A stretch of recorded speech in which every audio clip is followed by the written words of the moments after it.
Good morning. Good morning. My name is Donna Marie Collins. I'm the hearing examiner that will preside over this morning's hearing. The date is Wednesday, April 12th, 2023. Today's hearing will consider a request for a special exception approval to increase the number of beds associated with a healthcare facility, Group 2, in a residential multifamily zoning district.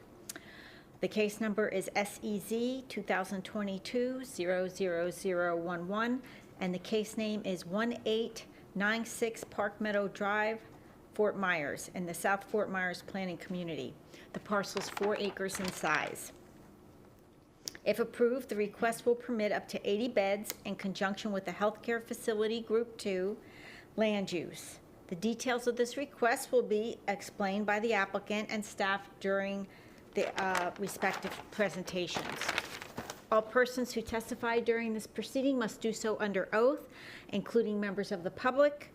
I will administer the oath after completing my introductory remarks. Okay, so is there anyone here that is not familiar with this process? All right, because for those of you who are not familiar, allow me to share that I will generally recess after an hour and a half for about 10 minutes, and then I will resume and continue in that fashion until we complete the hearing. If the hearing does not look like it's going to conclude by 4:30 this afternoon, we will secure dates for possible continuance, okay? The order of proceedings will be as follows. First, we'll start with the applicants. They will make their presentation. They will explain the nature of their request, the details associated with it, and how they meet the review criteria in the Land Development Code and the lead plan. I may have questions of you, or I may wait till the end. Following applicant's presentation, we will turn to the staff planner who prepared the staff report in this case. They will present their staff report, highlight any special conditioning that they recommended and the basis behind it, and then we will close that portion of the hearing and open up the floor to members of the public. A word about public testimony. You may speak as long as you like, but you will have only one opportunity to speak. Once I close public input, we will come back to the parties. They will address any points or questions raised by members of the public, and then they may make some concluding remarks. Thereafter, we will close the record, unless I'm leaving it open for some documentation that has to be submitted. And then once the official record is closed, my final decision in this case will probably follow sometime within 4 weeks. Okay, I'd like to administer the oath to everyone on the record that intends on placing testimony or evidence into the record. If you're an attorney that will only be making legal arguments, it's not necessary for you to be sworn. Do you swear or affirm the testimony and evidence you enter into the record this morning will be the truth? I do. Okay, thank you. Just one last reminder, please silence your mobile devices so that the hearing is not interrupted with rings and beeps and things of that nature. Also, I'd like to remind everyone that this hearing is live streamed on Lee TV and then will be posted on YouTube, I believe, and can be accessed following the hearing. So the cameras and the microphones are running, so please be guided accordingly. If you need to have any private conversations during the break or what have you, please step out and do it in the hallway. Okay, I'm ready to begin.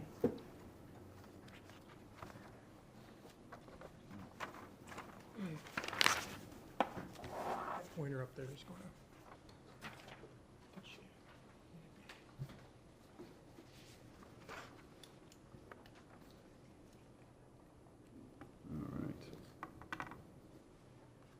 Good morning. My name is Jamie Jones. I am a project manager with WGI, the consulting firm that has been engaged to handle this special exception. I'll be presenting on the Park Meadows special exception here today. So the subject site is a 4-acre parcel on the south side of Park Meadows Drive, accessed from Pinnacle Pines Drive. The site has been in its current state of development since the 1970s, and the Boys and Girls Club is to the north, Pinnacle Estates is to the east, Brantley Pines Apartments to the south, Seville Apartments to the west. The subject site is on the edge of a residential zoning district and abuts CS1 to the north and C1 to the east, RM10 to the south, and RM2 to the east. The immediately adjacent area is all in intensive development future land use, and it's all consistent. The history of this site, back in 1979, this site was approved for a special exception to house a home for the aged. It continued on in that fashion from 1979 until the recent past, where it was registered as an assisted living facility. In June of 2022, my client, the applicant, requested a zoning letter to confirm that Healthcare Facility Group 2 was the correct designation for landmark recovery, such that they can occupy this site. And in September of 2022, this special exception was submitted for an inpatient substance use disorder treatment facility. And today, we are here for that decision. The request before you is a special exception to increase the maximum allowable bed count for a Healthcare Facility Group 2 facility from 49 beds to 80 beds. It is extremely important to note that this request is a request to increase the allowable intensity of the permitted use. This facility was most recently utilized for an assisted living facility with 76 beds. So in effect, we are requesting an additional 4 beds within the existing facility. Staff has agreed that this request should be approved, but has attached 3 conditions to the approval. After concluding that this request is a request to increase the intensity of a permitted use on the site, the conditions are meant to restrict any further use on the site that could be considered a rehabilitation center by saying, I quote, "Inpatient substance use disorder treatments which constitute a rehabilitation center or any other social service use activities are expressly prohibited." I believe that these conditions of approval are wrong and backwards. I say wrong because I do not believe that it is the place of the Lee County staff to determine what constitutes health care, especially when that care is covered by insurance and regulated by state law and licensure.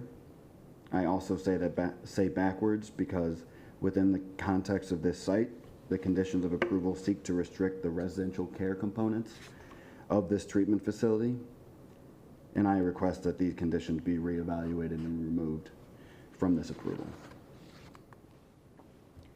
As we move forward through the approval criteria of this special exception request, I ask that you keep in mind these 3 definitions, which come directly from the Land Development Code. Healthcare facilities are those that furnish medical, nursing care, and related activities to persons. Group 2 are those healthcare facilities with an organized medical staff, including a physician and continuous nursing services. Group 1 are those healthcare facilities engaged in providing some nursing and health-related personal care, but not continuing services. As such, it is much more appropriate for this discussion to determine which group this healthcare facility falls into, rather than discussing how to restrict those provisions of healthcare to their patients. From here, I will discuss the 5 applicable special exception criteria under review today. The first criteria asks if the request is consistent with the goals, objectives, policies, and intent of the Lee Plan.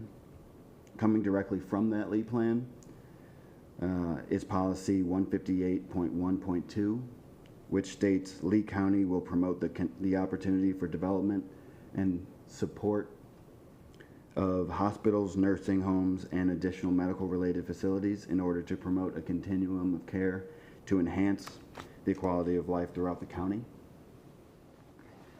Seeing that providing for a continuum of care is a direct goal of the Lee plan, and the applicant is a healthcare facility that will predominantly serve residents of Lee County, it follows that criteria 1 is well satisfied.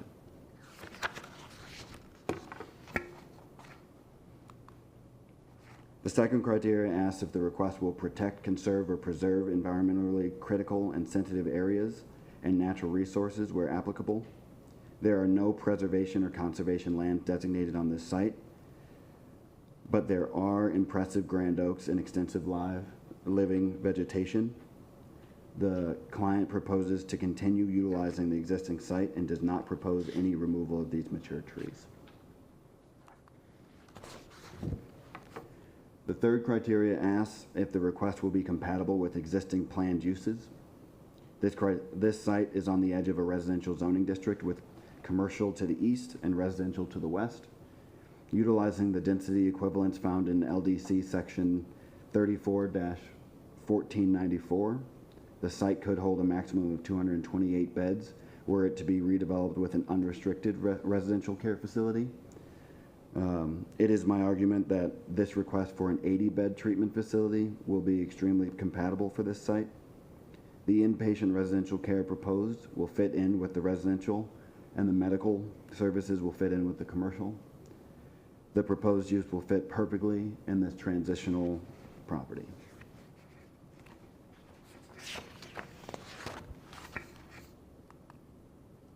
Criterion 4 asks if the request will be injurious to the neighborhood or detrimental to public welfare. This request is for a relatively low intensity use for the site. It generates limited traffic since the patients treated will not be permitted to have their personal vehicles on site.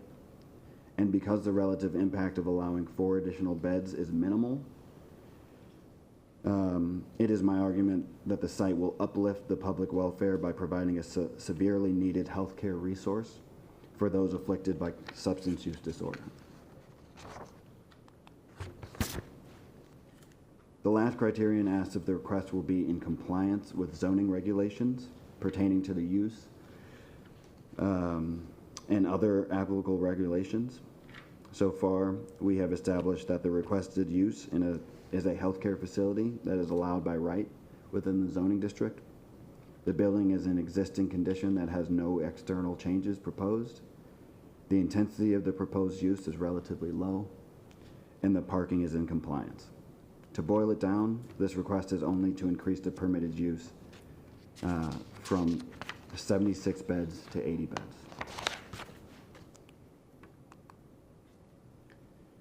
My 4 points of conclusion are that Landmark Recovery meets all criteria to be classified as a healthcare facility group 2. To restrict the facility otherwise, it seems backwards. Healthcare facility group 2 is permitted by right, and so is group 1. Fourth, the request before you is for an increase to the intensity of the use. And lastly, the request before you satisfies all special exception criteria.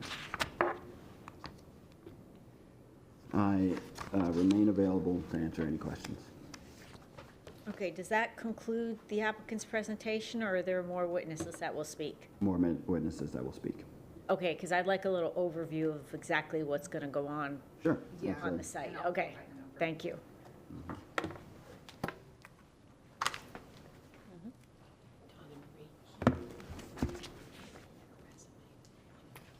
Yes, and I just want to remind you, you had said you were going to give us a resume. Oh, yeah. To make sure that you do that, please. And is there a paper copy of the PowerPoint upon which you relied? I do. I have both of those, actually. Let me grab that.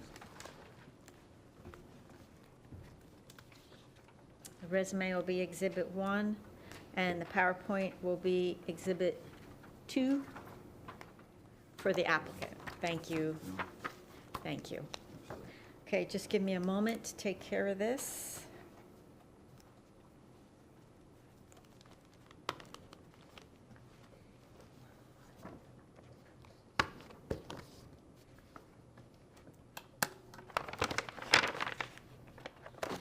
Thank you, Mr. Jones. I'm ready for the next witness. Good morning. My name is Michelle Luber, and I'm the Senior Director of Sourcing and Zoning for Landmark Recovery.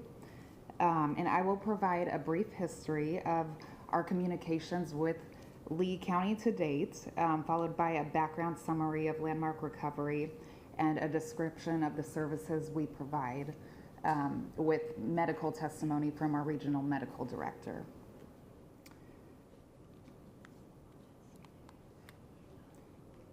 So on January 7th, 2022, on behalf of Landmark Recovery, I sent an email inquiry to Lee County Zoning seeking confirmation of the use classified for the proposed use as an inpatient substance abuse treatment facility. I received a response from Lee County on January 12, 2022, initially classifying the proposed use as a social service group 4 use. On January 27th, I objected to the social services classification, specifically inquiring as to the definition of long-term care facility and noting that the provision of healthcare is not simply incidental but primary for us. On February 4th, Anthony Rodriguez, zoning manager for Lee County, Florida, tentatively classified the proposed use as a healthcare facility group 2, subject to confirmation of applicable licensure. And he specifically stated, I have done some additional research on the county's classification of substance abuse treatment facilities, and based on your description of the facility outlined below, which offers both inpatient and outpatient substance abuse treatment services under the supervision of our medical and clinical team, it would seem that the facility in question would most appropriately be classified as a healthcare facility group 2. He also further stated, please note that this determination is being made without the county's knowledge of the type of license being sought from the Agency for Healthcare Administration. If you can clarify the type of license required for the operation of the facility, we can confirm this initial classification. So I then confirmed that we would be seeking licensure through the Florida Department of Children and Families for the following levels of care: detox, residential, intensive inpatient, and intensive outpatient. On February 4th, after receiving the information on licensure for the proposed use, Anthony Rodriguez confirmed the healthcare facility group 2 classification, stating, thank you for clearing this up. The detox service offered means that the facility would be considered healthcare facility group 2. As a general rule of thumb, if the facility requires a physician and continuous nursing services, then it will be classified as a healthcare facility group 2. I would like to submit the email thread between Landmark Recovery and members of the Lee County Zoning Department as Exhibit 2. Okay, this is applicant Exhibit 3. It's a composite of emails, correspondence. Correct.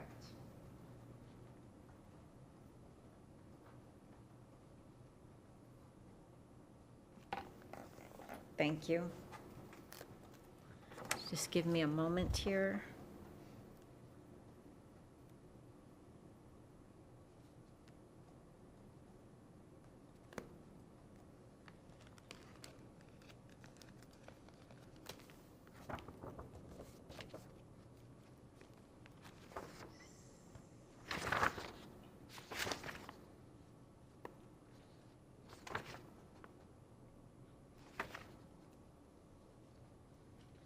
Your printer needs ink. I know.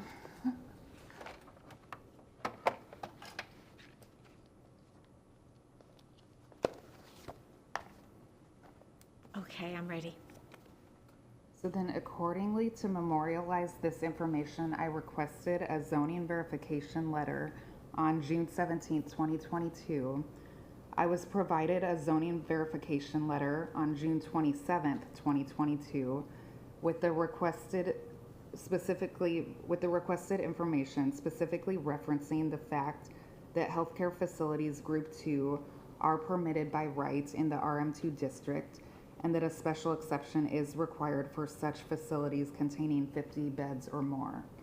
And then I'd like to introduce the zoning verification letter as applicant's exhibit 4. Okay, thank you. And this letter was issued to you? Correct.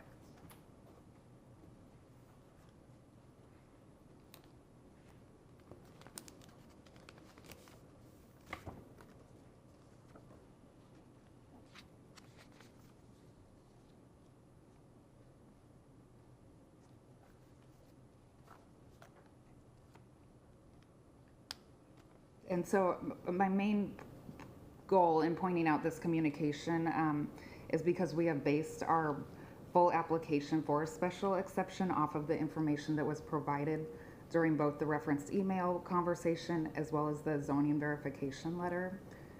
So accordingly, we are seeking approval of a special exception to increase the maximum allowable bed count from 49 beds to 80 beds. So a little bit about Landmark Recovery. Landmark Recovery was founded in 2016 and is a privately funded, family-owned organization. We currently operate 14 facilities in Michigan, Kentucky, Nevada, Indiana, Oklahoma, Colorado, Tennessee, Ohio, and Virginia. Landmark specializes in providing the highest quality, evidence-based services and programs for those affected by alcohol and drug addiction, as well as co-occurring physical and mental health conditions. We are pleased to share that we have recently graduated our 16,838 patients. Our organization was born out of a family's firsthand exposure to the prevalence of addiction and the need to move out of state to find available comprehensive treatment. The son who moved out of state so that his mother could receive care is now the CEO of Landmark and has made it his mission to develop affordable, licensed, accredited, evidence-based, and compassionate treatment programs throughout the country.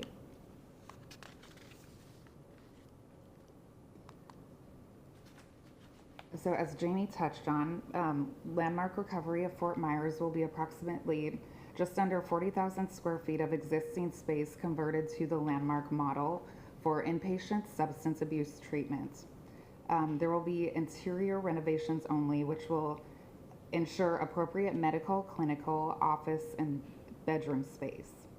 The facility will provide high-quality medically monitored care for substance use disorder and co-occurring health and mental health conditions. At this facility, we will accept most major insurance providers as well as private pay patients. And then the facility will bring approximately 68 jobs to the greater Fort Myers area, including positions for medical and therapeutic professionals, as well as facility and direct care staff. The average salary amount for this facility will be approximately $72,500. And then the tax revenue realized through the payroll and property is estimated to be more than $400,000. Some additional facility policies would include the following. Landmark does not accept walk-in patients, so patients must complete our admissions process prior to arriving at the facility at a scheduled date and time, and are greeted by a patient advocate and walked into our building. The facility would also be staffed and monitored 24 hours a day, 7 days a week, and patients are under continuous medical care and supervision. The facility would be secured with state-of-the-art equipment, including card-only access, delayed egress doors and alarms, and staff and video monitored interior and exterior cameras. Visitors would not be allowed unless invited and approved for a family treatment session. Sessions are only held on Saturdays for a small percentage of patients. They too are escorted to and from the building and may not bring belongings with them. There would be a monitored designated recreational area to provide our patients with the opportunity for meditation and fresh air.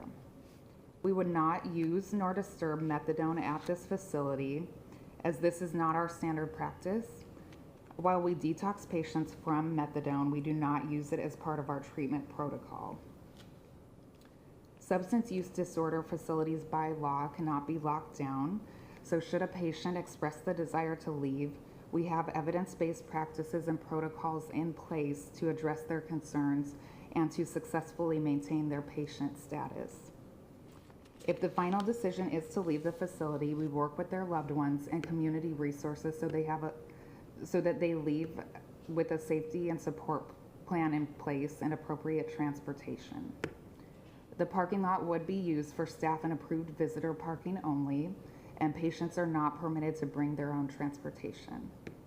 Additionally, the proposed facility is subject to regulation by the state and federal government and annual auditing by the Joint Commission, which requires implementation of a safety and security plan. And next, I would like to call Dr. Melissa Barbosa as a witness, as an expert witness.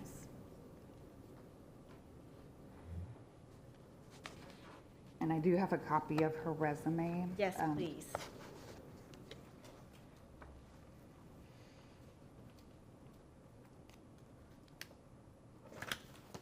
This is applicant Exhibit 5.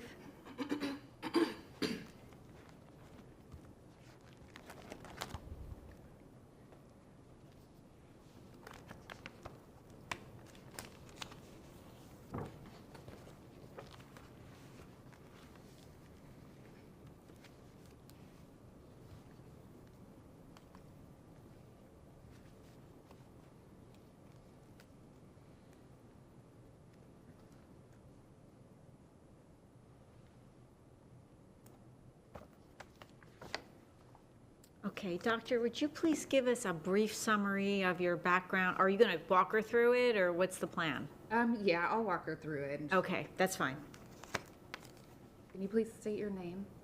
Yes, my name is Dr. Melissa Michelle Barbosa.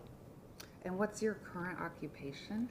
My current occupation, I am the Regional Medical Director at Landmark Recovery at this time, yes. And what does your current role entail? My current role at this point is that I supervise both medically and administratively several sites around the country for Landmark. I work intensively with our medical staff at each site, which is inclusive of our physician assistants and nurse practitioners who are on site to work with our team of nurses and also clinicians to provide care for our patients that are there within the facility. And how long have you worked at Landmark? I just recently came on board with Landmark in December of 2022. Prior to that, I was medical director of Lotus Behavioral Health. What was the name of it?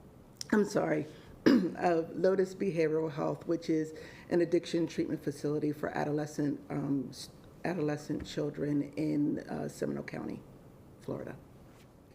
And can you give a little overview of your educational background? Yes, so I am a physician educated in the ways of osteopathic medicine, so I'm a doctor of osteopathic medicine.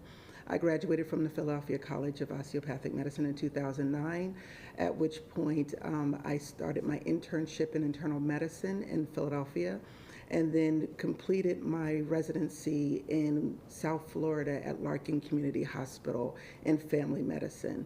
I went on to do fellowship training also at Larkin Community Hospital in addiction medicine, upon which where I obtained both dual board certifications, both in family medicine and addiction medicine. And do you live in the area? Yes, currently I live in Seminole County in Castleberry, Florida. So then can you provide an overview of the services that the proposed facility would offer? So within Landmark, they have a stratum of care, which begins with detoxification services. The patient, as already have been mentioned, has a specific appointment for intake, that they come into our facility. They are seen by our nurse practitioners, both of family boarded nurse practitioners and mental health boarded nurse practitioners, where their intake takes place. They go through their complete medical history, inclusive of psychiatric medical history and their physical medical history, in addition to their substance use history. Upon which time, when a determination is made that they meet criteria, they are entered into our detox program. From that point, they are in the continuum of care for Landmark. They're not just there for detox, but they're in for detox with the extension of acute care, which is the beginning of rehab, or in our world, recovery for the individual, where they stay on property for that duration of time. They're typically, because this population has been orphaned from care, they have been out of medical care for quite some time. So oftentimes they're either newly diagnosed with chronic medical conditions because of their substance use have gone unattended. So we also manage all comorbid psychiatric and comorbid medical, oftentimes medical complicated cases within our facilities. So when they come in for detox, ultimately, we're not only looking to deal with the acuity of the detox from the substance that they were using, but also to stabilize them medically with the chronic conditions that they also have, and psychiatrically with the psychiatric conditions that they have as well. Okay, so is it your opinion that addiction is an illness or disease? So yes, I would agree from the whole aspect that when addiction medicine was finally formalized as a formal specialty in 2016, that it was recognized that addiction is that of a disease state, no different than how we would view individuals with either chronic hypertension or chronic diabetes or chronic COPD. The derangement of the body has taken place, and we need to manage it from a medical standpoint, because if we are not able to do that, then individuals often do not succeed without the full complement of services, which is inclusive of medical intervention. Okay, and then is the treatment of substance use disorder considered healthcare in your opinion? It is. It's very much. And from the breadth of my experience working from outpatient side of addiction all the way through to inpatient side of addiction, it's a full continuum of care, which mirrors that of what we know of in our primary care world. The only issue is that the infrastructure for addiction does not mirror what's available in primary care. And that comes with the education of my colleagues and getting everyone to come on board in the implementation of treatment to provide greater access for individuals with addiction. Okay, and have you had a chance to review the Lee County Land Development Code related to zoning? Yes. And have you had a chance to review the definitions of healthcare facility group 2 and social services group 4? Yes, I have. And do you have an opinion as to which use, the proposed use, is more closely classified as? Well, from our model of care and model of practice and from personal experience, it more closely aligns with the hospital use as opposed to the social services use that has been proposed. So is it, just to clarify, you would consider it a healthcare facility group 2? Yes, ma'am. Okay, and can you provide your insight as to why you would consider it a healthcare facility group 2? Well, as what I've already mentioned, because of the continuum of care that's required, when I look at addiction and when I look at when individuals come into care, we have the highest acuity, which is detox. To me, that's no different than if someone is going into surgery. If someone goes into surgery, that's the highest acuity of care because they're going in for an immediate procedure to deal with a very acute issue. That's what detox is in the addiction world. From there, you go to stabilization. So once you leave surgery, you go into, say, a PACU or stabilizing unit to make sure everything is okay post-surgery, in order for the doctors to make sure that everything is fine before they either discharge you or have you go to a lower level of care within the hospital system, like a general surge or general medical floor. Within addiction, once they leave the 10 days of detox, they're not in position to be reintroduced into society. So that's where they go into our extended services to now be able to not only be stabilized post-detox. That way we make sure that they don't have any lingering withdrawal symptoms. We ensure that medically that they are stable. We ensure that psychiatrically they're adjusting to their medications, because oftentimes medications, if they're adjusted, will not be seen in a 10-day course. So we have to make sure that all of these things take place. On average, most medications, especially psychiatric, we won't know the effects for 4 weeks. So we want to make sure that before they leave our doors, that they have been stable on their medications, stable on their medical psychiatric conditions, and stable as it pertains to their substance, so that they have at least the foundational tools of what is next for them at that standpoint. Okay, so will there be an organized medical staff on site at all times? Yes, that is correct, because in order for you to have what I propose, you have need of having a medical team, which consists of physicians, nurse practitioners, and also physician assistants, and also 24-hour nursing that's there, because we have individuals, as I already stated, that also have chronic medical conditions. So when you have diabetic, they require AccuChecks around the clock. If you have individuals that have AFib, we got to make sure that they have medications that's available. So all of our facilities are medically monitored on a 24-hour basis, so none of our patients are left to their own devices without supervision. Okay, so then just to clarify, when a patient moves from the detox unit to the residential unit, do they continue to receive medical care? They do continue ongoing medical care, as I stated, for the stabilization of their comorbid conditions in addition to their substance use disorder. Okay, and I think that completes my questions, unless you have anything else to add. So as I stated to this end, within the addiction realm, there are limited services, even here within the state of Florida. And having an entity to be able to come in and fill the gap of what's needed within a community is important. When we have detox is there for the highest acuity. But if we don't have a stabilization unit, then we're discharging them back into the community without having the foundation that they require to be successful. And so this is why this model is important, because they get to have that full continuum of care from the time that they walk through the door from detox until the ending of their time for within our program is typically around 30 days.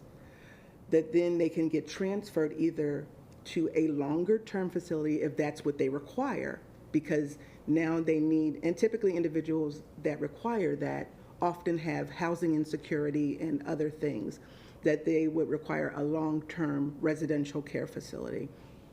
Whereas others, if they have stable family home units to return to, then we're able to discharge them to their loved ones, and they are able to be reintegrated into their homes with their families to be productive back in society. So this is why I stand to advocate for this model within this community here in Lee County, understanding that the need is great and that we're here to help fill the gap. Thank you, Dr. Thank you.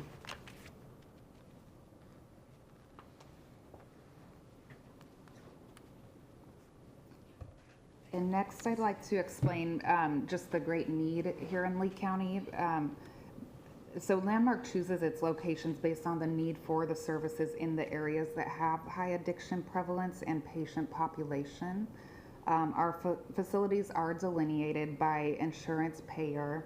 Landmark Recovery admits patients covered by private insurance or self-pay, while our Praxis facilities serve the Medicaid population. The subject facility would be a commercial facility. And then our growth strategy is based on state, county, and municipal addiction statistics, as well as a needs assessment within a geographic service area. So our needs assessment has indicated that addiction treatment services are in high demand for Lee County.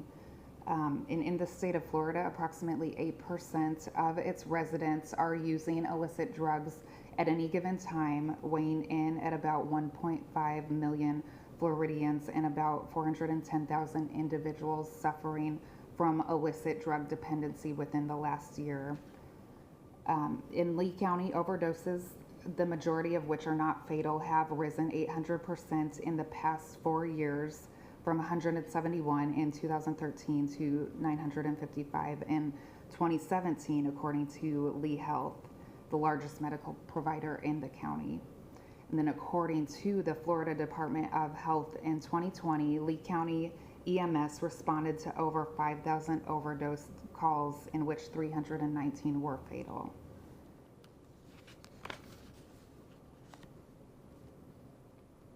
And in May 2017, Florida Governor Rick Scott declared a statewide public health emergency for the opioid epidemic.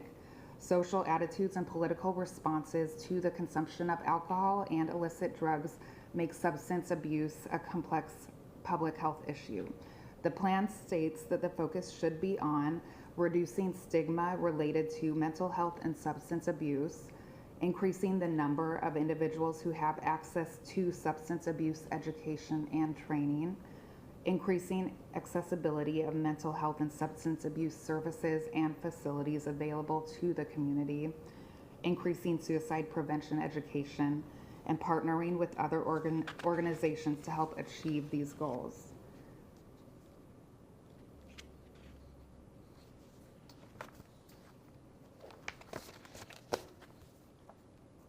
So then, as previously explained by our consultant, on April 4th, the applicant received the Lee County, Florida Department of Community Development Zoning Section staff report, which I believe is already part of the record. And in this report, staff recommended approval for the applicant's request to increase the maximum allowable bed count from 49 beds to 80 beds with conditions. And on April 11th, 2023, Landmark submitted a statement of issues, and I believe this is also a part of the record. That's right, you can enter it. Okay. We'll acknowledge, we have, So then I guess, I don't know which one came first. I think staff's 48-hour is staff exhibit A. There was an applicant 48-hour in response. That is also applicant's exhibit A. And then all the other exhibits follow under that with numerical demarcation. So it is, yes, part of the record. Okay. So then our statement of issues does explain the potential outstanding issues, which I believe we've clarified with our testimony today. And then in conclusion, our primary goal when opening a new facility is to provide hope and healing to those suffering from addiction and their families, and to be a welcome and valuable part of the community and not a disruption to the community. So to that end, we have conducted a community meeting inviting those 74 households located within a 500-foot radius of the subject property. And then no one attended this meeting, unfortunately, and we did receive a few operational questions from neighbors, in which we answered in a timely manner. So I would like to introduce our notice that went out to the surrounding neighbors as applicants exhibit 6.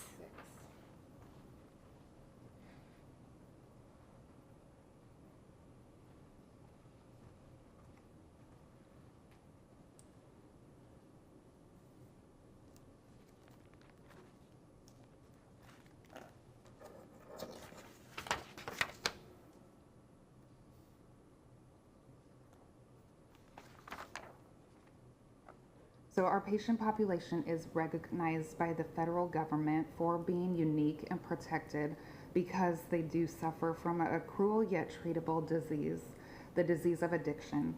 So understanding our treatment environment, the self-contained nature of recovery, and our operational policies will help to dispel the fear of the unknown. And addicts are not people, they are your friends, neighbors, children, grandchildren. They're veterans, working professionals, retirees, and students living within this community. So we request approval of our specific exception as stated in our presentation. Okay, thank you. Do you have a copy of your PowerPoint that you can give me? I do.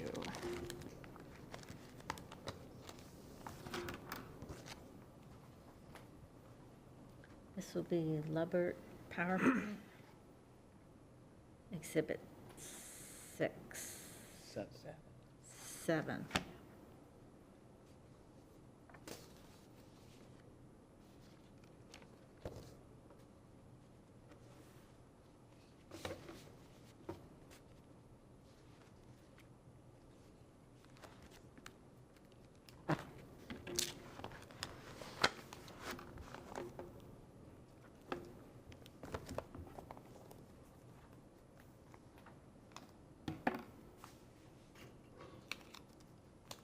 Thank you.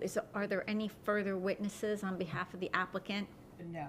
Okay, so I am going to proceed to the staff for their presentation. Okay. Madam Hearing Examiner, if I could just ask one question of the applicant's team, Yes, please. and this is directing to anyone who'd like to answer. So I've heard testimony today that the continuum of care stems off of the detoxification service. And my question is the detoxification license that's issued by the Florida Department of Children and Families, Substance Abuse and Mental Health Office, could you not operate solely off that license? And if not, why not?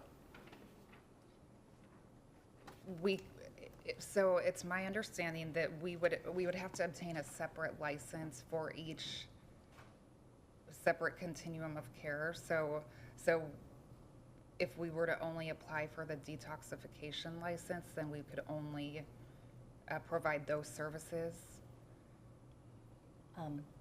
I can expand on that a little bit. Okay, would you please come to the podium and state your name for the record, please? Thank you, because we don't pick you up as well when you're at the Yeah, desk. sure. Hi, my name is Caitlin Baca. I am the zoning manager for Landmark Recovery. Just to expand on that, so if we have the detoxification license and then it's the continuum of care, it becomes, we want our patients to receive the best care. So if we're for a billing for insurance, we're only allowed to bill patients for detoxification for a certain amount of days, and then patients would be required to pay out of pocket. So to continue their care with us and allow them to have their full continuum of care, that's why we would just have the one step down in the license. So it'd be like a 3.7 and a 3.5, but still the full continuum of care. And what does the one step down cover? And that's just the continuation. So after the detox, the 7 to 10 days, it's the rest of their stay with us. So it's still That's where medically. you're monitoring their other physical challenges, comorbidity with mental health and physical Correct. decline is managed during that period. Yes. So yes, it's just a continuation of their care to make Until sure they're that their stabilization. Stable medically. Yes, correct. Okay, thank you. Did that answer your question, Yes, Adam? Thank you. Thank you.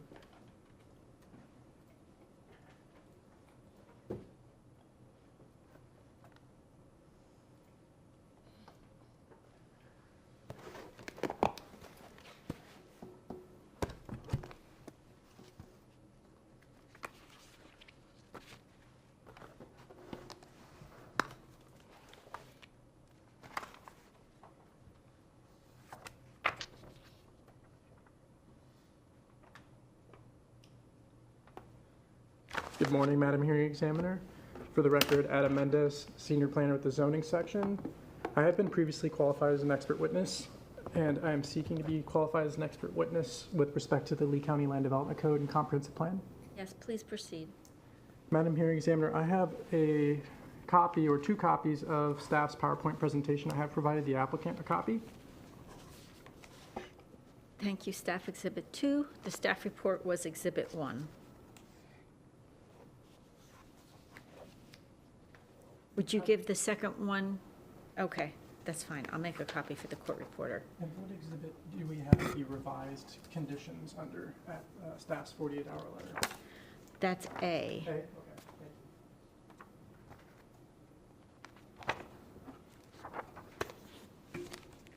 that arrived prior to the hearing opening. Okay, so as you and I have immersed ourselves in this hearing via the reports and the testimony before you, we recognize that the special exception is unorthodox in that there are essentially two cases being made. One, that a Group 2 healthcare facility in conjunction with 80 beds is appropriate on site, and two, that classification fits the applicant's desired use as a substance abuse treatment facility. I will separately discuss these two elements, beginning with the findings that contribute to the basis for the recommendation of approval. The next few slides highlight some of the main consideration points in the staff report. The proposed property has been purposely built and utilized as a care facility since 1980, with special exception approval granted in Resolution Z-79-129 attached with the staff report. The primary building's first year on tax roll is 1980. The property is shown here early in 1980, March in particular. Let's see if those are going. It's in its midway through its development stage. You can see the building envelope and you can see the access has been cleared. You can also note that the surrounding properties are primarily vacant. So this was prior to the multifamily development that now surrounds, encompasses all borders of the property except for the northern border. Another key consideration is that the request proposes to utilize the existing facilities with no expansions as evidenced by the proposed site plan, which is consistent with the boundary survey for the case. The property is located in the intensive development future land use category. The Lee plan through the year 2045 states that this designation is suited to accommodate high densities, high intensities, and mixed-use developments, including high-density residential, commercial, limited light industrial, and offices are encouraged in this future land use. The project is contiguous with commercial zoning districts that facilitate the potential for a broad range of commercial and residential land uses to the north and to the east. And as approved or as conditioned, the request will not contravene policy 5.1.5, which protects residential areas from encroachment of uses that are potentially destructive to the character and integrity of the residential environment. As evidenced by the prevailing land patterns, the surrounding environment is a mixture of multifamily and non-residential land uses, consistent with the intensive development future land use designation. The approval would not materially alter the appearance or operational characteristics of the building's historical use as a care facility, and therefore will not be destructive to the character or integrity of the residential environment. These findings and other applicable land development code regulations identified and expanded on in the staff report contribute to each of the required findings for the granting of a special exception. The recommended conditions, as revised in staff's 48-hour letter, tie the increase in beds to only the existing development footprint, and existing native vegetation must remain. The condition further aims to set clear boundaries for uses more appropriately classified as social services by limiting permissible licensure from the Florida Department of Children and Families Substance Abuse and Mental Health Office. Okay, I have a question. Yes. The findings and review criteria that's part of the PowerPoint is for variance, not a special exception. I apologize. That is an error on my part. I can, if you'd like, I can go through those findings of the staff report just to clarify. So finding 1 is consistency with the Lee plan. The Lee plan policy that represents the intensive development future land use category is policy 1.1.2. And as I've stated, that the proposed land use, the intensification is consistent with the future land use category and the vision as to the uses that are intended within that category. There's also analysis of policy 5.1.5, which I went into a little bit. The condition number 2 is regarding environmental, the environmental impacts of this project. And since no site work is going to take place, there will be no environmental adverse impacts. Co-zoning compliance is criterion number 3, and the site, as it's currently developed, fits within the land development code regulations for everything from conformance to non-conforming attributes. So without an expansion, the site would not require a variance or anything of that nature. So it's in conformance with the land development code with respect to both the conforming regulations and non-conforming regulations. I will kind of touch on that if I can go to the site plan. So as you can see here, there is a street right-of-way easement. It's a 60-foot road and utility easement right here. You can see the setback here is 15 feet. Setback for a privately maintained street is 20 feet.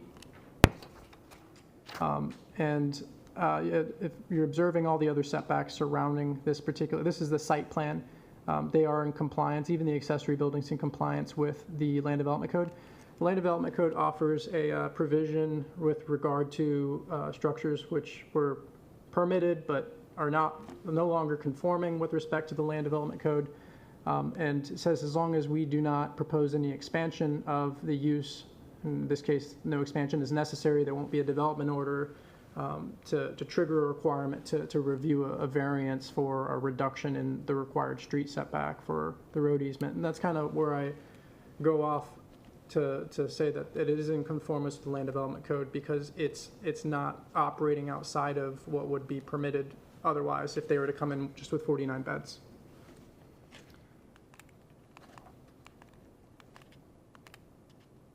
So back to the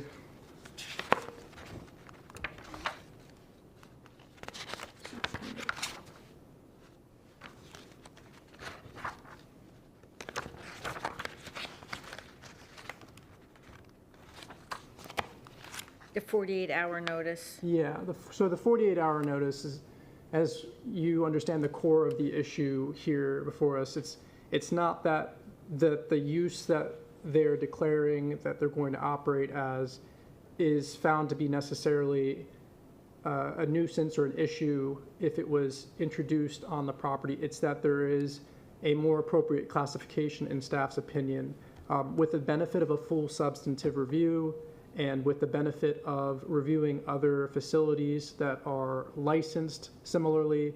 The social services group 3, which is the shorter term, group 4 is long term. Both of those lend themselves to a rehabilitation center, which is listed specifically as a use activity. And so the common nomenclature, we believe, would include a substance abuse treatment, which is a rehabilitation center.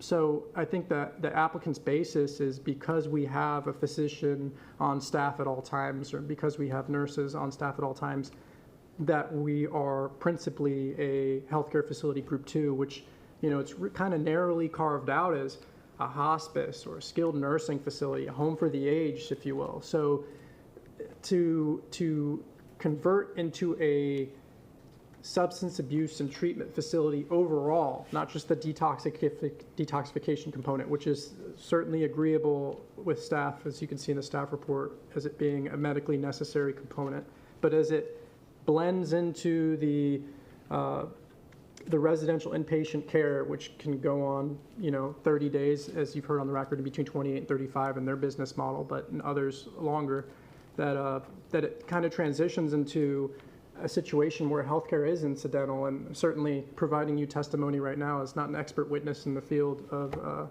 any medical practice, but we're trying not to undermine the fact that the Land Development Code does have another classification that's competing for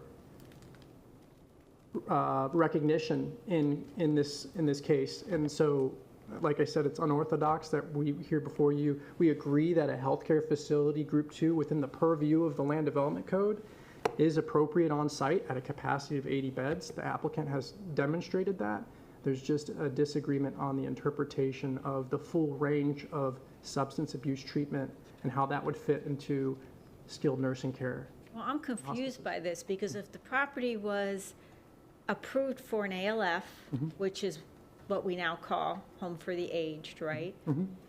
Oftentimes, the patients there or residents. They come in with an acute health issue that has led to their need for assisted living, correct? Fell on the floor, fractured their ankle, confined to a wheelchair now, or, you know, kidney issue, what have you. Some acute medical issue has forced the transition from the home to this residential facility, which involves treatment of whatever acute issue brought them there.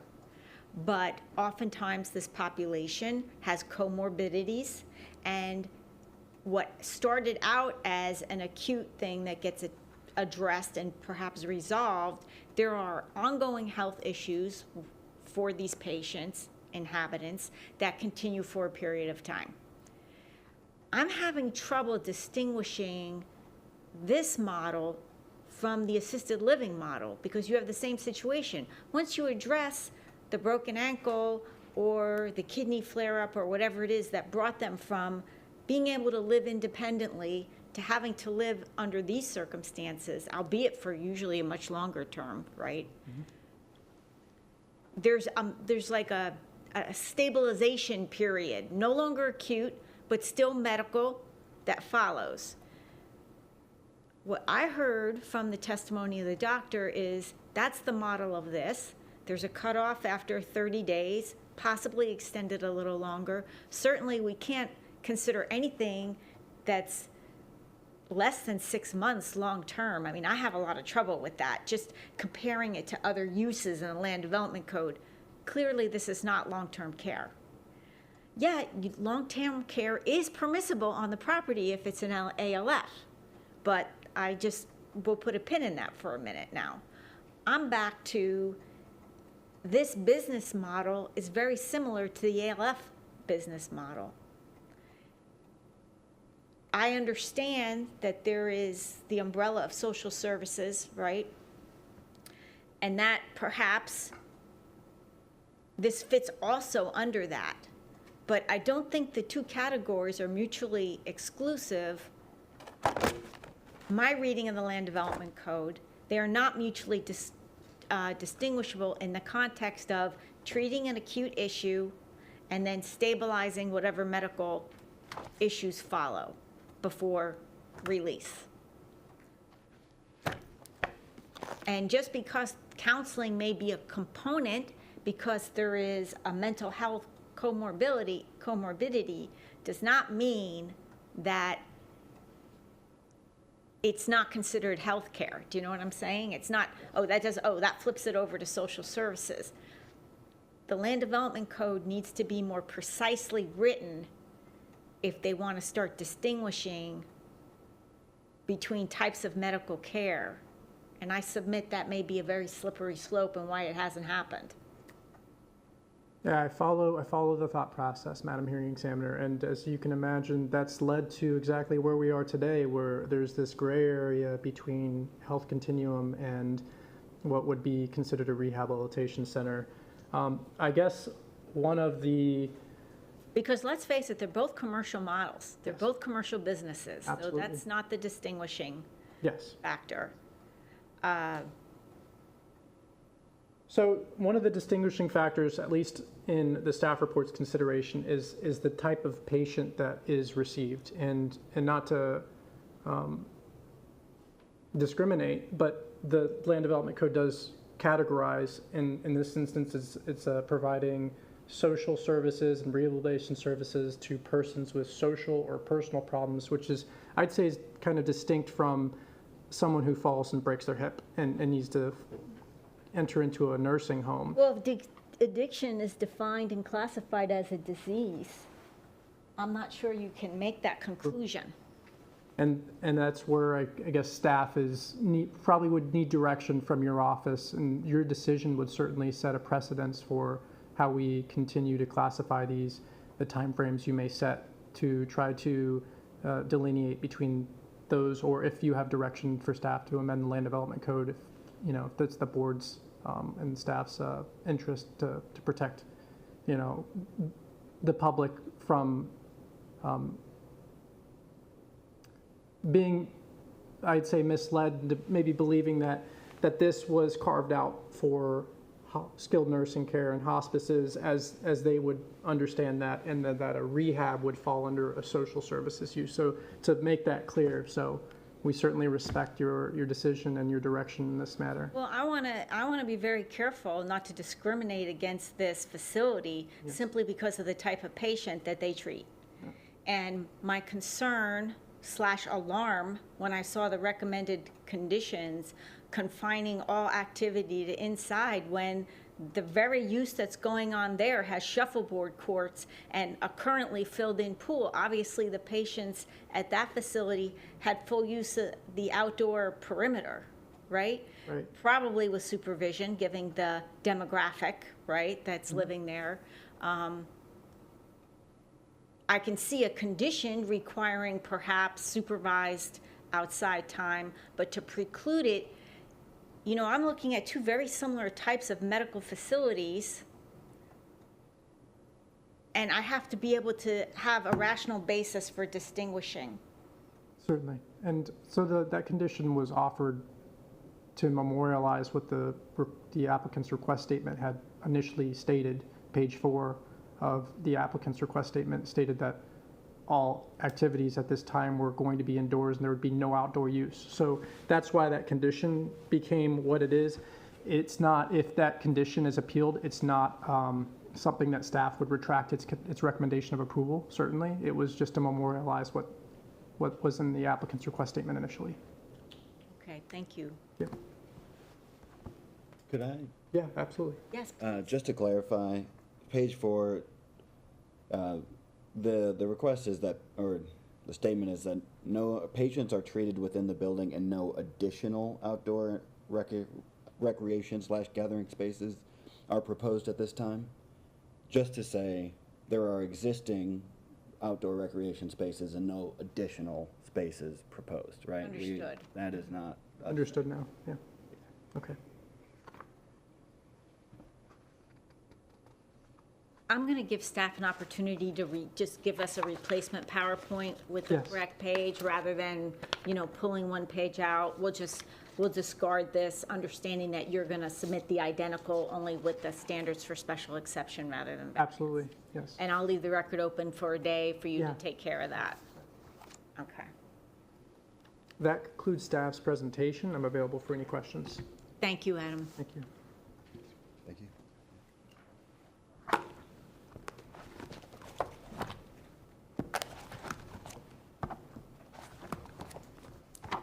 Okay, that concludes the presentations in chief of the parties. I'm going to now open up the floor to the public. If there are members of the public? Yes, okay. Let's let Adam get back to his seat. Amy, did you have a PowerPoint you wanted me to utilize? Okay. I will be introducing Dr. Murray. Okay, I will mark it. Just to let you know how we handle public input, you may ask questions. The questions will be noted, and then when we get back to the parties, they may choose to adjust those questions before moving into their closings. Thank you, and welcome.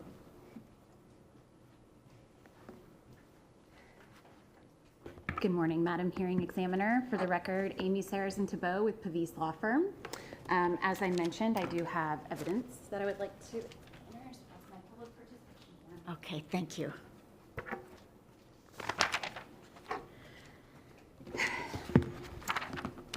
I represent PHM Seville LLC. Just a minute.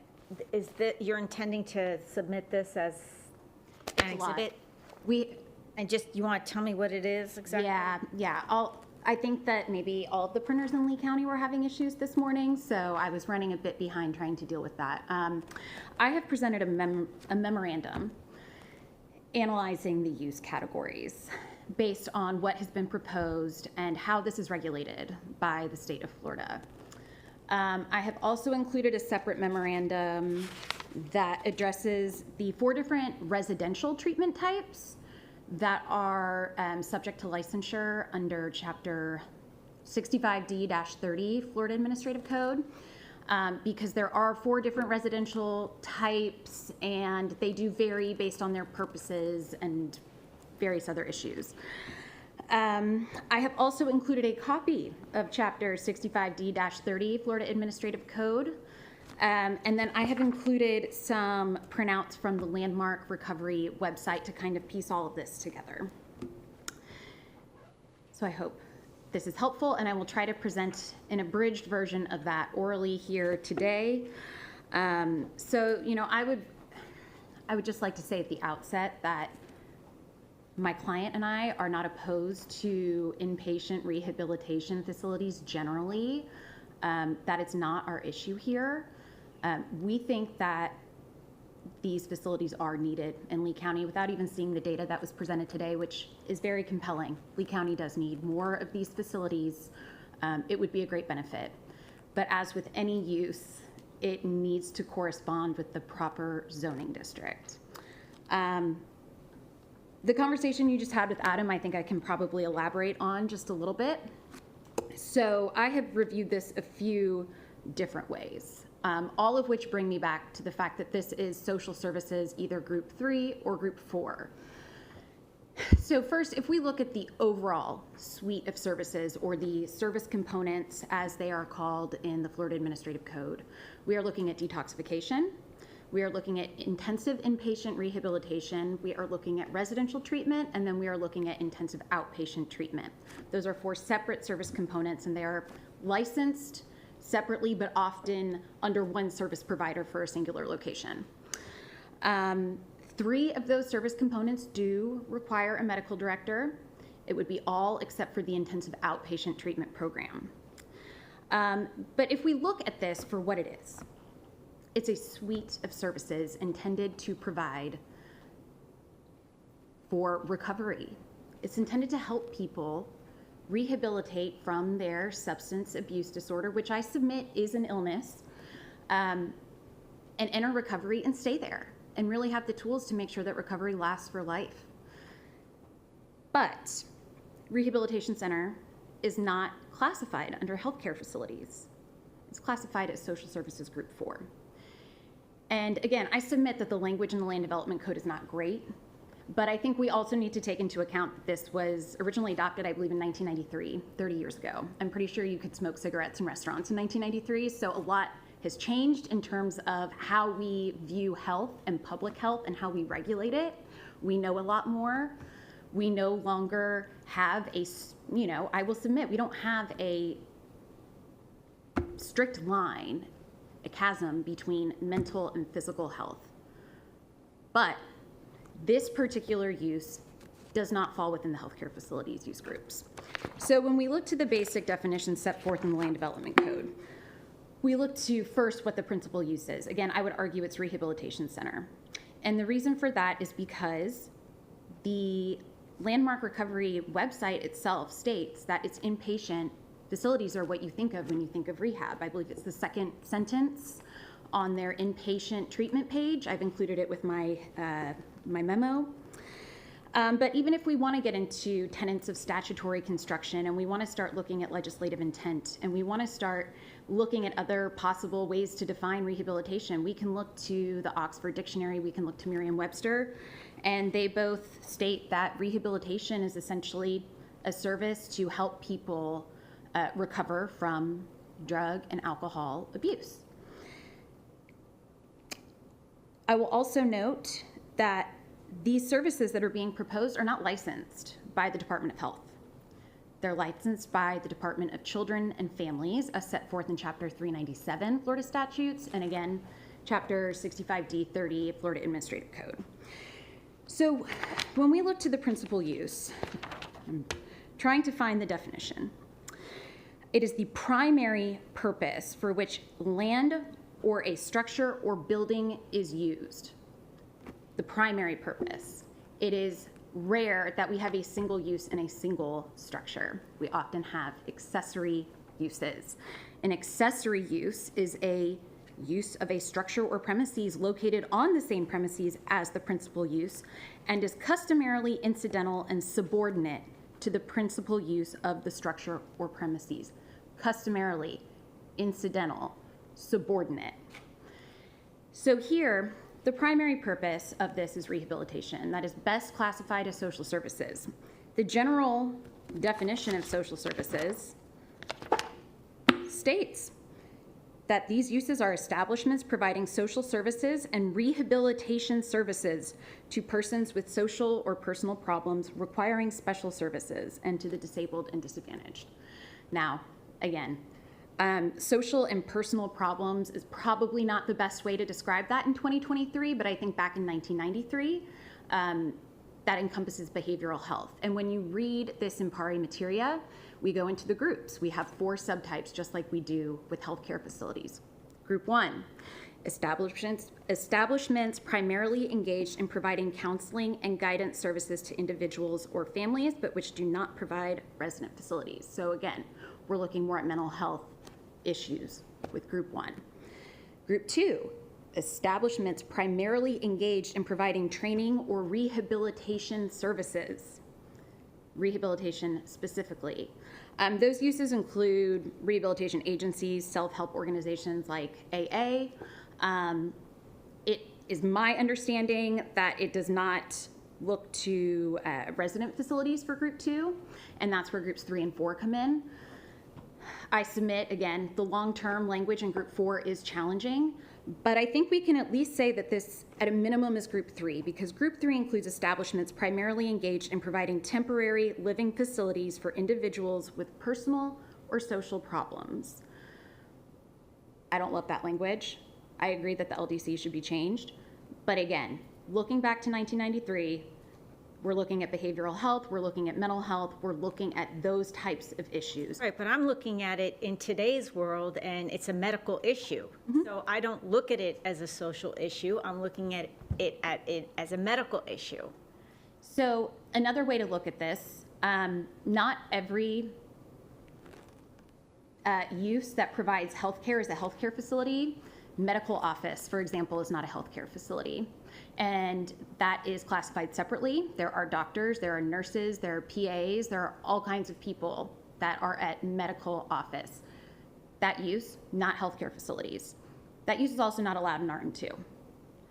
So I don't think that there's just one way to slice this. I think that there are multiple different use groups that can apply to different types of healthcare services. The regulations are illustrative, and I have included a much greater description of an analysis of that in my memo. But one thing to look at is when you look at the minimum required time for the medical director in determining how many patients that they can take on. That's determined by statutory minimums for treatment, just like there are statutory minimum or regulatory minimums for other services that must be provided. So I'm going to pull this for ease of reference. So for example, with intensive inpatient, the medical visits that are required for intensive inpatient treatment, it's a 30-minute new patient visit and a 10-minute daily follow-up. Conversely, the minimum amount of counseling required for intensive inpatient treatment under Chapter 65D30 is 14 hours a week. There's also a minimum of 20 hours a week for other structured activities as set forth in that service component. But we're looking at 34 hours a week that must be dedicated to mental health, rehabilitation, other activities to help with recovery and to integrate back out of the facility and back home or into another long-term living arrangement, as they've already talked about. Whereas otherwise you have, 2 hours, less than 2 hours a week dedicated to medical treatment under the regulations. So just a simple time calculation would tell you that you're spending more time treating the other aspects of this that better speak to social services than you are speaking to continuous nursing care. And even just going back to the healthcare definitions, I mean, yes, continuous nursing, medical professionals on staff, yes, but the definition of healthcare facilities requires that that be the primary purpose. And I would argue that based on what we're seeing in the regulations the primary purpose of a rehabilitation facility is not to treat physical health issues that are contemplated under healthcare facilities.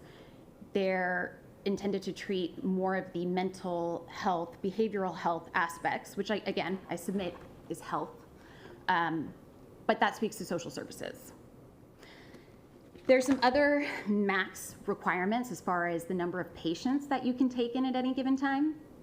So for detox and intensive inpatient, you're looking at a max of 32 people at a time.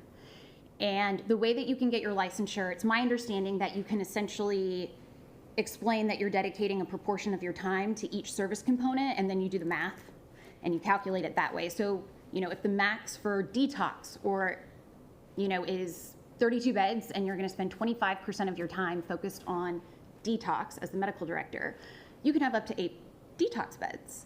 And the remaining beds would be calculated out based on the percentage of time that you're spending with those other service components as set forth. I believe that's 65D30.004 subsection 6C, but don't quote me on it. So that should be included in the memo as well. So you can really slice this 3 different ways. We can take what is written in the land development code, the words that are there, everybody has to abide by them in the community. And we have to look to see what the principal use is. Again, rehabilitation center is specifically listed. It's listed under social services group 4. I agree that the general definition of that group doesn't necessarily comport with a traditional rehabilitation center, so perhaps it should be moved to group 3, but it doesn't change the analysis because neither use is approved for this property. Again, the time, the beds, when you look at that and you look in the regulations, there are limits on what the medical director does. A huge part of the reason why you even have to have a medical director for these residential treatment and inpatient treatment facilities is because of communicable diseases. So it's not even necessarily just related to the individual, it's related to, maintaining good health practices as a whole. And a point that I haven't mentioned yet is not every individual is going to go through medical detox. Not every individual is going to necessarily be placed on medication. Not every individual is going to receive that type of medical care. It really varies by person. So I think the best guide for this is looking to how all of these different uses are licensed under Florida state law. ALF, it's my understanding that that's licensed under the Department of Health. Same goes for, skilled nursing facilities, hospitals, hospices. All of those are licensed with the Department of Health. This is not. So again, we've come a long way in 30 years. This is what the code says. I would argue that if we're going to have this broad of an interpretation allowing a use like this, which is, I think, very clearly social services, and we're going to permit it as healthcare facilities group 2, I think we're looking at a slippery slope. And quite frankly, one that I will take advantage of in my own applications coming forth. But, this is what it is. I'm trying to make sure I haven't left anything out.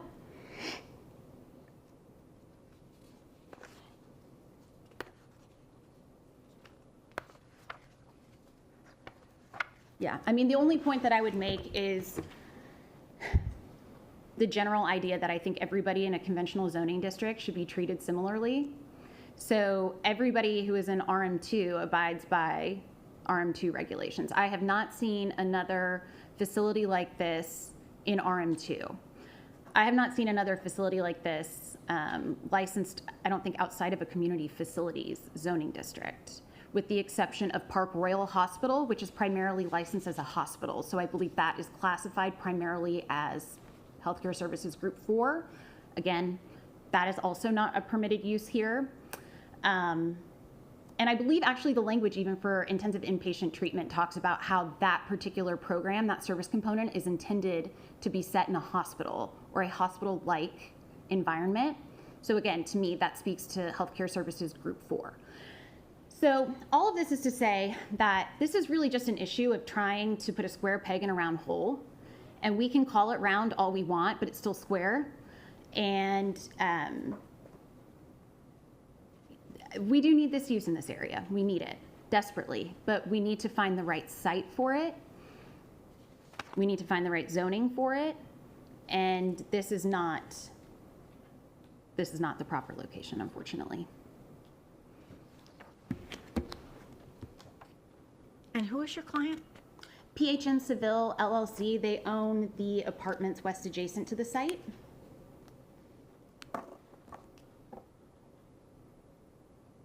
As a clarification, do they also own Pinnacle Estates? I think they might, I believe so. but yeah. What was that? I'm sorry. They own, I believe, both sites on either side. Yeah. of Our, Both apartment, townhome. yeah, exactly. They're separate entities, but I believe they have the same manager. So east and west.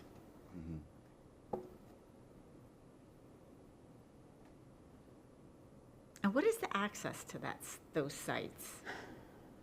There's like, Okay. yeah.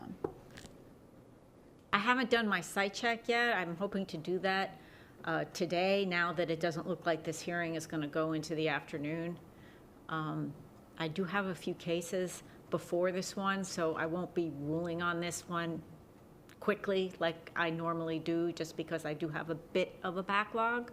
But I'm going to try to go there today and take a look, and then when I get the transcript from the court reporter, I'll be able to really dig into the case more. That could be another week or two, but once I start working on it, it shouldn't take me very long to issue a decision. But if you're done with your remarks, I'm going to go back to the parties thank you. and allow them an opportunity to put additional testimony and evidence into the record and offer some closing remarks. Thank you very much. Madam Hearing Examiner, I do want to also offer a third-hand point as well. I do believe that the owners of the two parcels have, they have offered to purchase this property. They have pursued it as additional multifamily, a multifamily parcel. And I will stop there because I do not know their motivation fully. Right, and I just want everyone in this room to understand that I don't consider that type of information when I evaluate a request. I'm basically looking at the request against the backdrop of the Land Development Code and the LEAP plan, and that way I can not let these unrelated happenings influence how I interpret the code. And that works best for me, so that I address all cases in an even-handed manner. Understood. So, closings? Yeah. Shall we revert for landmark? Could I add a clarification? I believe Yes. we'll all have a chance, I believe. Okay. Yes, this is your time. You can put additional testimony and evidence in the record based on what you've heard. You may offer your closing. Doctor, did you want to provide any? Before you closing close? remarks? Yeah, please do so. And Michelle, I believe I will too. Just a few additional points, and then you can do our closing. Sounds great. So I'll let you speak, Doctor, and then Jamie, and then I'll go.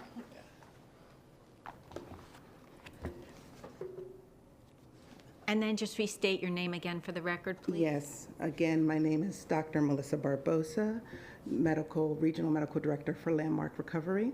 I am thankful for hearing the information both from the staff and from community as it pertains to this issue.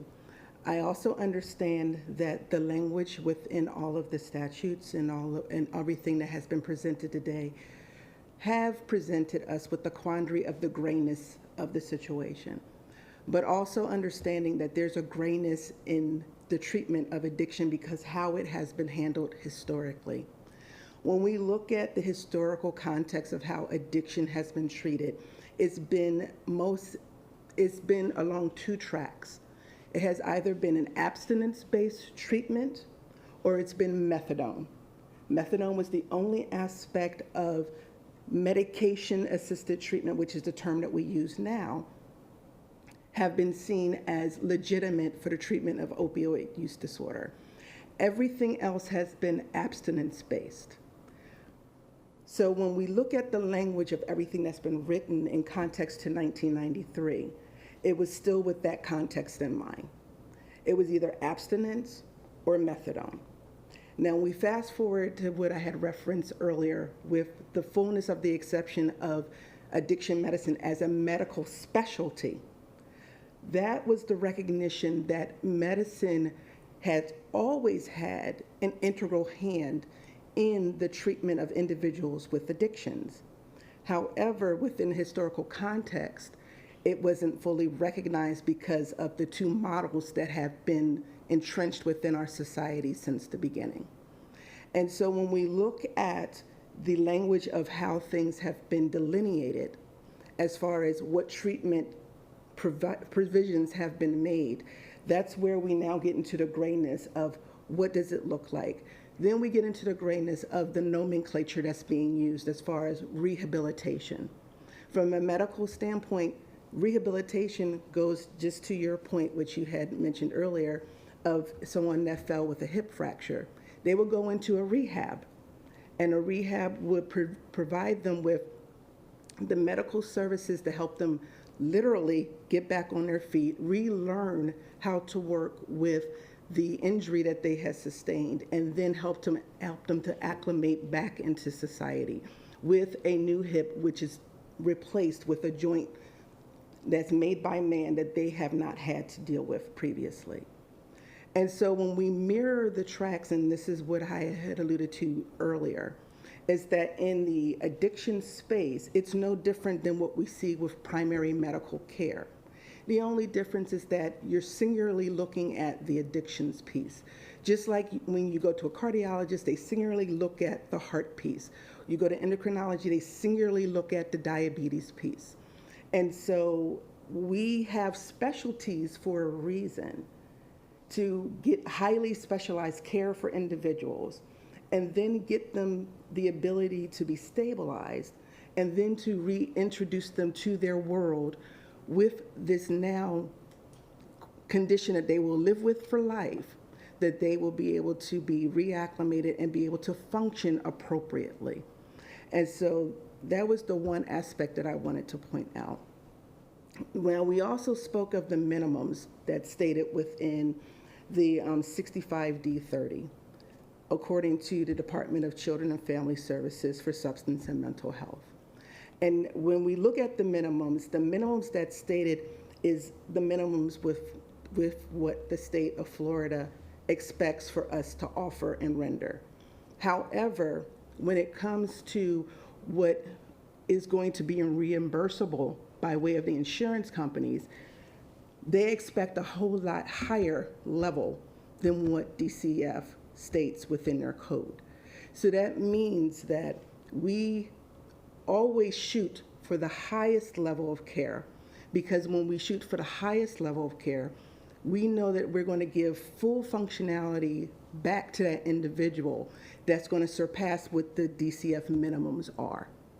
And so that's why we're standing here before you, explaining to you what our model is, because our model is not predicated on the DCF minimum, but what is actually necessary for the individual to be successful, which is more highly intensive and also more highly structured than what is there according to what is required underneath Department of Children and Families.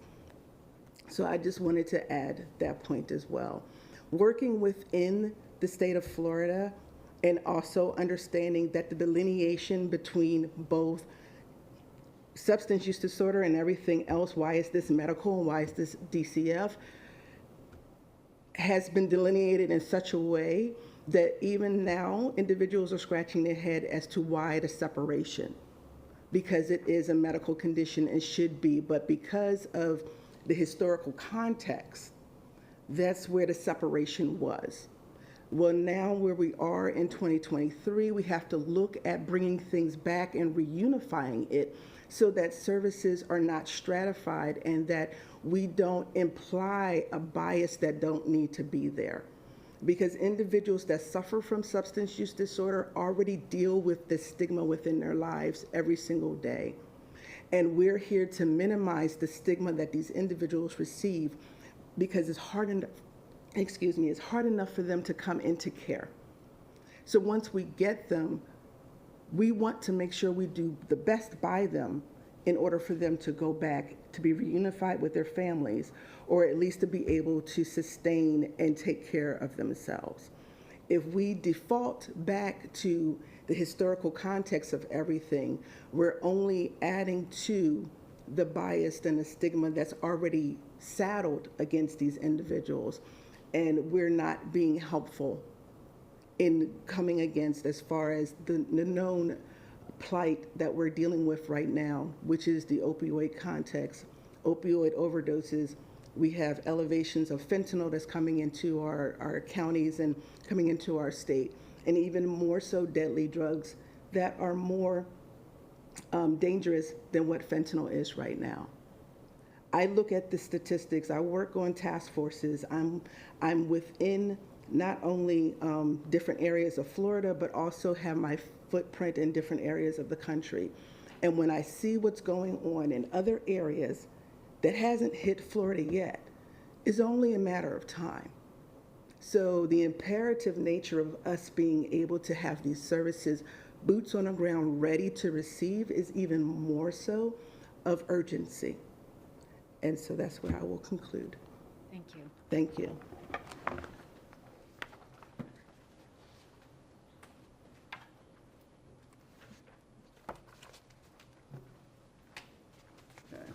Madam Hearing Examiner, I appreciate the opportunity to present a few more points myself. My name is Jamie Jones, consultant for the applicant, working for WGI. First, I really find it critical to challenge the assertion that a rehabilitation center is only a drug and substance abuse rehabilitation center, right? That is absolutely not the case. Mental health breaks happen all the time. People check themselves into or are admitted into rehabilitation centers for all types of things. And as Dr. Barbosa has said, you know, if someone falls and breaks their hip, a rehabilitation center would still be the term that that patient would use for the clinic they get checked themselves into to learn how to walk again with their new hip. It is absolutely different that the client's proposed use has an organized medical staff, right? They have a physician and continuous nursing care, full stop. That is something that a social service does not always have, right? If you are operating a group home, if you are operating one of the other social services that we commonly talk about, that is not the same thing as what we're talking about here. And then on the flip side of that, right, the opponent today did mention how medical offices also exist in our society, right? But medical offices are not a place where acute illnesses with a risk of death are commonly handled. But this is one of those, right? So this is absolutely a healthcare facility, a place where as patients go through detox, if done the wrong way, they could die, right? And then lastly, I really just want to point out that the residential care component being the point of issue for the staff to approve a increase in intensity from 49 beds to 80 beds. And as staff has noted, an increase in intensity is something that is preferred within the site. Seems backwards to me, right? There is no reason why continual care to make sure that a patient is stable should be restricted on this site when assisted living, skilled nursing, and home care facility are all permitted, right? That is another full stop statement. So I will end my testimony there. I really appreciate you presiding over this case. Thank you. Thank you. Thank you. Michelle Lubert with Landmark Recovery. And I just have a couple more things to state, just some points of law. So according to Florida law, Florida law has consistently held that since zoning regulations are in derogation of private rights of ownership, they should be interpreted in favor of the property owner. So therefore, the healthcare facility group 2 classification should be construed in favor of the applicant. Additionally, under the case Rinker Materials Corp. Versus City of North Miami, concerned a zoning classification in which contractors, plants, and/or storage yards was a permitted use. Rinker Corporation planned to erect a concrete mixing plant. The court held that after considering the language and quality of other permitted uses within the zone, that the language contractor's plant was sufficiently broad to include a concrete mixing plant. So as noted in the staff report, a Group 2 healthcare facility classification is reserved for hospices and nursing homes and similar inpatient residential uses. So similar to the proposed use, the language of the Land Development Code definition of skilled nursing care facilities is sufficiently broad to include an inpatient substance use disorder treatment facility, especially when looking at the character and the quality of other permitted uses in the district. I'd also like to point out that while I appreciate the public's comments, there are no residents opposing this. So we have held a community meeting, and there was no residents showed up, and there's no residents objecting to this today. So accordingly, I would request that our special exception be approved without the suggested conditions of the staff. Okay, thank you. Staff? No further comments, Madam Hearing Member. We'll provide you that additional submittal with the PowerPoint correction. And I'll look at this very carefully, and I'll read through all the staff and supplemental materials that have been provided to me.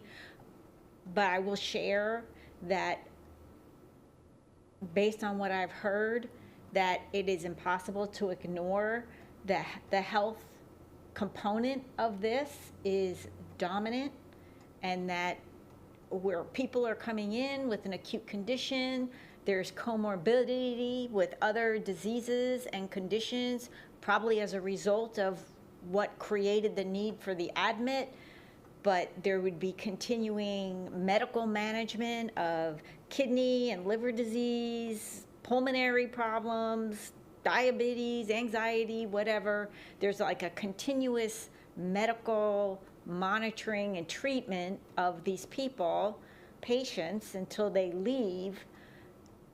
The fact that there may also be counseling as a component, even relative to, the amount of time spent doing it, I think it's impossible to say that it's not a healthcare related use when the focus is on the patient who comes in an acute condition. But I am committed to having an open mind. I was dismayed by the detail in the Land Development Code. I did not feel was as helpful as it could have been. I think that a reevaluation of the code is probably long overdue in connection with all types of living arrangements and medical treatment conditions. But I will approach this with common sense and keeping case law and statutory construction and all those other things in mind. And I hope to have a decision within the next 4 weeks. Thank you, everyone. Again, the written record is left open for 24 hours for a replacement PowerPoint, And the reason why that's necessary was there was a sheet inadvertently slipped into the PowerPoint that spoke to variances rather than special exceptions. So it is not a substantive change that requires, you know, any kind of response from the parties or the public or anything like that. Thank you very much. Thank you. Thank you. Thank you very much.